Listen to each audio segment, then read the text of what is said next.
صباح الخير يا فندم. صباح النور. حضرتك في حد جه شاف حضرتك تشرب يا ايه؟ استاذه ولا حد جه شاف حاجه ولا حد اي حاجه، دي انا قاعد بقالي ساعه اهو.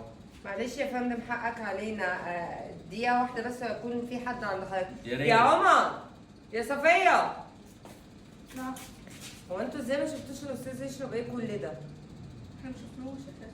ما شفتوهوش اساسا. طيب من فضلك النهارده مشاريب كلها على حسابي، اتفضل شوف الاستاذ يشرب ايه. طب ماشي. تشرب ايه؟ انت يا بنتي بتكلميني كده ليه يا بنت؟ ما تكلمي عادي يا بنت. اسفين معلش يا فندم. طب طفوا حاجه. ايه العالم المتخلفه؟ هات لي قهوه يا ابني، هات لي قهوه يا ابني. سادسكيت باين معلش. قهوه سادسكيت. بلا بشكلكم.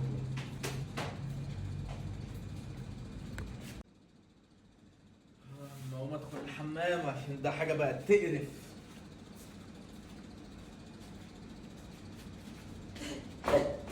هو ايه ده؟ ايه؟ ايفون 16 ايفون اكس فيكس 9 1 2 3 4 5 6 7 8 9 17 ده يحل لي كل مشاكلي. ده الحل ده انا اعمل عمليه امي واروح المريخ وكده هلبسها للبنت صفيه وهو راجل نكشي ومش مطمن له كده. انا هلبسها لصفيه ومبروك عليها الايفون اكس في السين.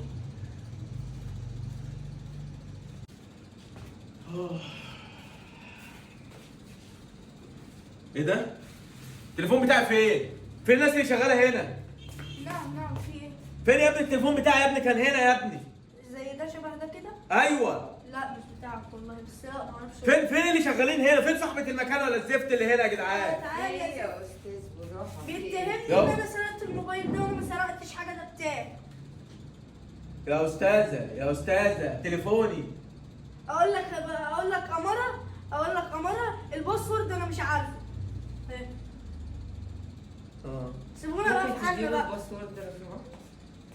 يا ده ريت. انتوا متخلفين بقى صح؟ عمو عايز بس. انتوا متخلفين ولا ايه يا جدعان؟ الولد نفسه في الباسورد يا جدع، ما تديهوله. صورة ابن حضرتك دي؟ يا ابني حبيبي انتوا حرامية؟ لا انتوا حرامية صح؟ لا بص انا هحكي لك اصل الموضوع.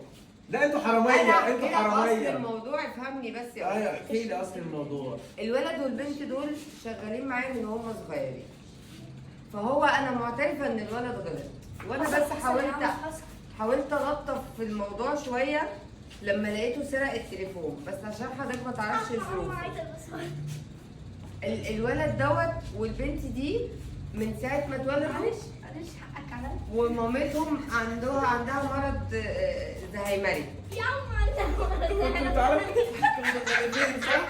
انتوا متخلفين صح؟ بص يا فندم انا لازم احكي لك بقيه القصه لانها بس ايه مأساويه. قول يلا غوروا ده الكلبله في شكلكم، ده الكلبله في وربنا اشكالكم. يحكي لك يا شيخة غورة، انا القصه سايب لكم المكان يا سيدي، وماشي. القصه مأساويه. خدوا يا ولاد تعالوا. مفيش حد هيقدر قيمتكم ابدا الا المتخلفه اللي ربتكم. باسورد يا عم.